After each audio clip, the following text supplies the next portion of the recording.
Hello, Advanced Physics, question number 13.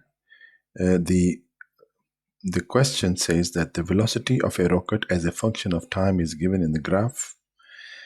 X-axis is the time in second, and y-axis is the velocity meter per second. And this is the graph. It goes this way, and then it suddenly drops at the point X. The question is, what happens at the point X? This is X. Number 2, when is the acceleration maximum? Number 3, describe the motion of the rocket after the point X. Number 4, how the height of the rocket is determined. The first point is at the point X. The rocket is slowing down. So this is the turning point. Number 2, what is the when is the acceleration maximum? At the point X, just before the point, just point it, the fuel is used up and the mass decreases and acceleration goes to the maximum value.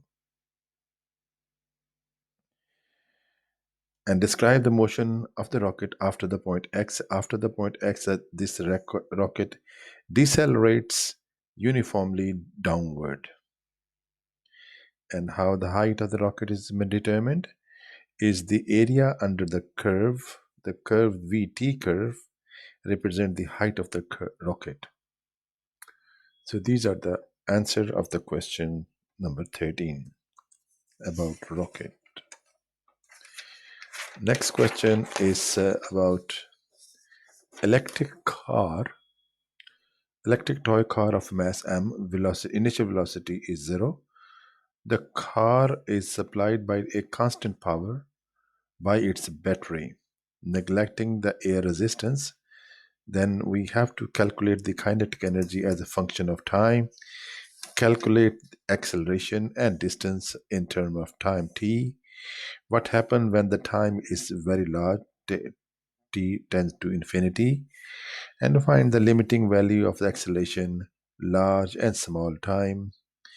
And if the motor is used to lift the car up, then what will be the height versus time, and the ratio of kinetic and potential energy while climbing as a function of time t.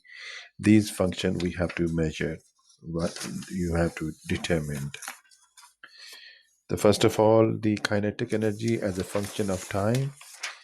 So kinetic energy is supplied by the power of the battery, powered into T. So Ke is equal to Pt. This is the first question. Number 2, calculate the acceleration and distance. Acceleration and distance, the Ke is equal to Pt. Ke is half mv square into Pt, and v square is equal to 2pt over m, and from here v, the speed, is equal to 2pt over m whole square root. This is the velocity, and from this one, if you differentiate, it will give you acceleration, and if you integrate velocity into time, that will give you the distance as a velocity time curve.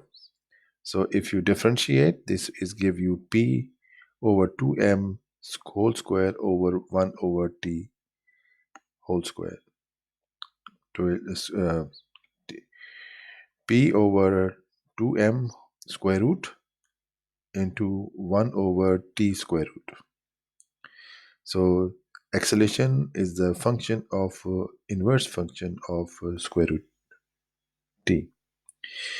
And for the distance, if you substitute the value 2p over m square root into t square root integration into dt, so integration will give you 2p over m whole square root into 2 by 3 t raised power 3 by 2 0 to t, and then we have this answer 2 by 3 into 2p over m square root into t raised power 3 by 2. Number 3, the limiting case. As the t approaches to infinity, velocity is tends to is the function direct proportional function of time square root. It also tends to infinity, which is not possible. Acceleration, when t tends to infinity, t is inversely proportional to t. This tends to equal to 0.